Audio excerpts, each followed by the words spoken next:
Uma coisa que eu acho interessante, e a gente tá aqui com mais de 110 episódios, 120 episódios, de certa forma, todo mundo narrou para nós que teve um período de busca, né?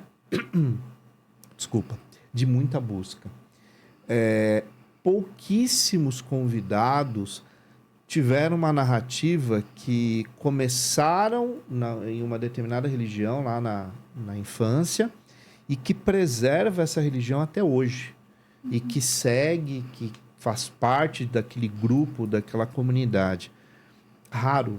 Sim. A grande maioria disparado que estiveram aqui contam, né, que tiveram uma religião máter ali, né, que foi o início de tudo, por influência, às vezes, da família, e que depois, ao longo da vida, aquilo foi mudando justamente por uma busca pessoal.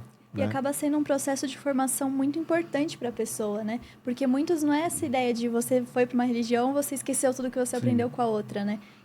Você vai acumulando os conhecimentos e onde você se encontra, você consegue usar tudo aquilo que você aprendeu, né? A gente vê muito isso, né? E é uma coisa que os valores também são universais. A maior parte dos valores, se você transitar por todos os episódios aqui, várias religiões vieram, várias filosofias de vida. A maior parte delas tem o mesmo princípio, que é o amor ao próximo, a ideia do amor universal e, claro, né, solidariedade, paz. São elementos muito, muito de conexão entre todas elas, né? Então, eu acho que isso é algo interessante quando a gente até fala sobre, até cientificamente, o conhecimento que é chamado de religião comparada, que são os estudos mais acadêmicos, esses pontos de conexão entre todas as religiões, né? Bem, então você vem de um processo de busca, né? Como é bem interessante isso, porque isso tem muito a ver com, acho, com a nossa essência como ser humano. E aí, de repente, você encontra, como você mesmo disse, uma outra estrutura, outras pessoas que você sentiu uma outra energia, né? Uma seriedade e tal. Conta um pouquinho como é que foi isso. Esse processo, ele é curioso, assim, porque eu tenho um amigo dessa época, a gente estudou junto, novamente a gente tocou junto, estudou junto. E a gente sempre conversava sobre essas questões espirituais, esse mundo espiritual, o que é isso. Então, ele lia algumas coisas, trazia, a gente conversava a respeito, eu lia outras, levava para ele, a gente ia conversando. E um dia ele era professor de uma escola e ele me fala que ele conheceu algumas pessoas nessa escola em que mostraram para ele ali algumas coisas muito interessantes sobre essas possibilidades nesse mundo espiritual, assim, mas que não tinha muita informação ainda, mas tinha algumas coisas interessantes ali. Então, aos pouquinhos, ele ia falando algumas coisinhas que ele ia aprendendo ali do que era dito para ele também, porque não era muito o que era dito, mas ele ia me trazendo aquilo e a gente ia debatendo, ia conversando a respeito, achando aquilo interessante. Até que um dia ele para de falar. Ele simplesmente para de falar. O assunto não existe mais. E eu questiono e ele desconversa. E eu pensei, cara, ele descobriu alguma coisa e não quer me falar. Tem alguma coisa aí. Enfim, aí depois ele explica que ele, de fato, entrou para essa... Havia uma estrutura, uma instituição.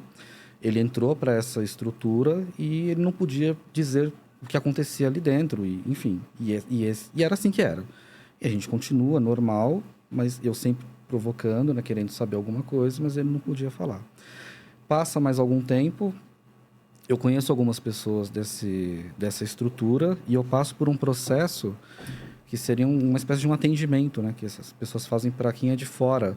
Ali vai trabalhar algumas... Às vezes a pessoa está energeticamente não muito bem e tal. E aí eu já tinha algumas manifestações que aconteciam comigo anos anteriores até aquele momento, né? E aí eu conheço uma dessas pessoas, passo por esse processo e ali eu tenho algumas instruções, algumas orientações sobre isso. E aí no final, eram 3 atendimentos. No final, nossa, que legal, adorei isso aqui. Porque ele já tinha me falado um pouco, eu conheci um pouco daquele trabalho. Eu falei, agora eu achei. agora vai. Aí essa pessoa que faz esse atendimento, no último dia ela fala assim para mim, você tem alguma religião?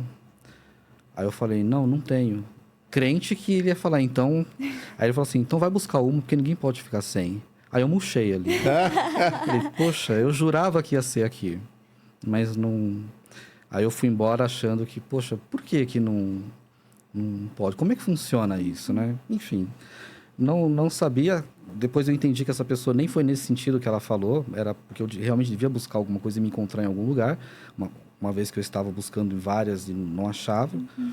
E aí passou mais um tempo, talvez mais um ano, não sei. Eu volto a conviver com essas pessoas novamente, dentro de um outro processo. E aí ali sim se encaminha a minha entrada dentro dessa estrutura. Isso vai fazer 16 anos agora, agora em dezembro. E segue minha vida daí da forma mais plena possível nesse aspecto, né? Que legal, né? É interessante essa fala última, né? Ou seja, quebra de expectativa, né? Assim, é uma brincadeira, né? Não foi nem um pouco clubista, né? Porque se é clubista, fala assim, então torce pro meu time aqui, já que você não tá torcendo para nenhum ainda, vem torcer pro meu, porque o meu é bom, né? Eu acho até que foi bem ético, né? A maneira pela qual foi conduzida, né? Teve essa coisa do... não tem um lugar ideal. Tem onde você se sente bem. Então, assim, só que todo mundo precisa, né? Sim. Você precisa. Então, acha um lugar que você se sinta bem. Talvez ali eu deveria ter dito, não, mas eu gostei do que vocês fazem. Eu quero entender mais isso aí. Mas na hora ali, eu murchei. Até porque talvez foi diferente, né? A quebra de expectativa ali foi... Você espera, né? Vai, me convida para tipo alguma coisa, né? Isso, eu quero ir também. Daí a pessoa fala, tchau, até amanhã. Bem isso, assim. Aí a pessoa rolou. fica meia